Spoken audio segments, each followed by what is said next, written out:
Tuition and fees have been increasing nationally in college for several years. National tuition has increased 104% over the last 10 years.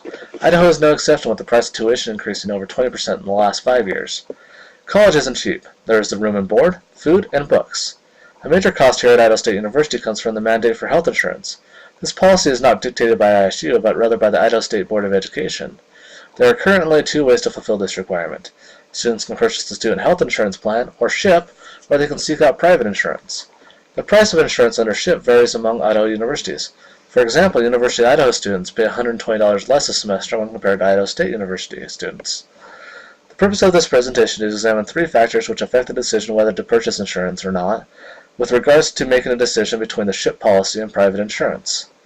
First is the concept of being young invincibles. According to a survey by the Urban Institute, 48% of young adults think insurance is necessary compared to 70% of the overall population. Contributing to this is young adults' perception that it will never happen to them. But what if it does? Consider the story of Bob and Lee. They were 19 years old, athletes and uninsured.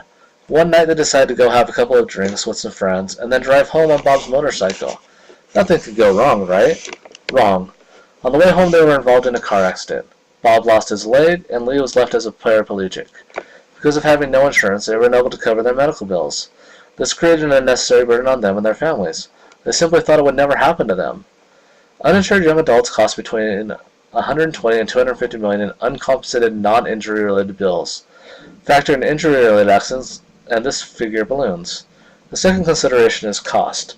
Current cost is $1,014 a semester. A recent report by the Idaho State University listed the price of private insurance at $250 a month. In many cases, this could lead to insurance being 11.67% and 16.97% of net income before taxes, respectively. The other side of cost is the benefits received. For example, Washington University in St. Louis pays one of the lowest premiums that has one of the highest benefits. On the other side is Montana State University, which pays the highest premium with one of the lowest benefits. ISU's SHIP policy is in line with Washington University and St. Louis's policy.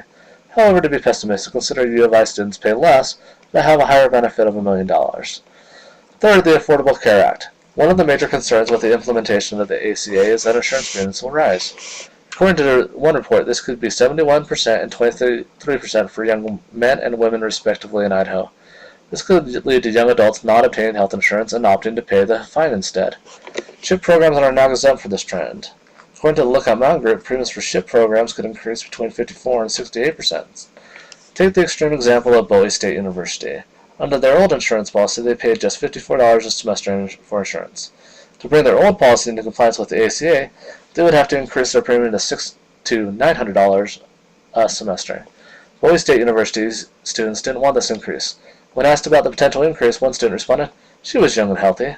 In response, the administration decided to discontinue the insurance policy offered through the university. So what about ISU? ISU policy appears not to be prone to this extreme increase. This is most likely due to the SHIP plan being comprehensive or near comprehensive already. Finally, with the ACA is the question of subsidies. There are several different levels of insurance coverage under the ACA, ranging from bronze to platinum. Bronze are the lowest plans and in some cases can be completely subsidized. However, as the New York Times points out, there can be serious trade-offs with these plans. Mainly, the lower the plan, the less it will cover overall. For example, the bronze plan only covers 60% of costs. To bring in an example from Idaho, if you make $15,000 and get a plan that costs $297 a month, the government will subsidize it $275, leaving you to only pay $25 per month in out-of-pocket expenses. The quality of this plan is the question. Will it cover you in a major crisis? At times like this, it is important to remember, you get what you paid for. Based on the information presented, our recommendations are as follows. First, increased education by the university to let students know their options and make an educated decision between the SHIP policy and private insurance. Second, review by the Idaho State Board of Education to review the policies at the different universities and to make cost and benefit equal among all public universities. Third, we recommend the SHIP policy over private insurance for the following reasons.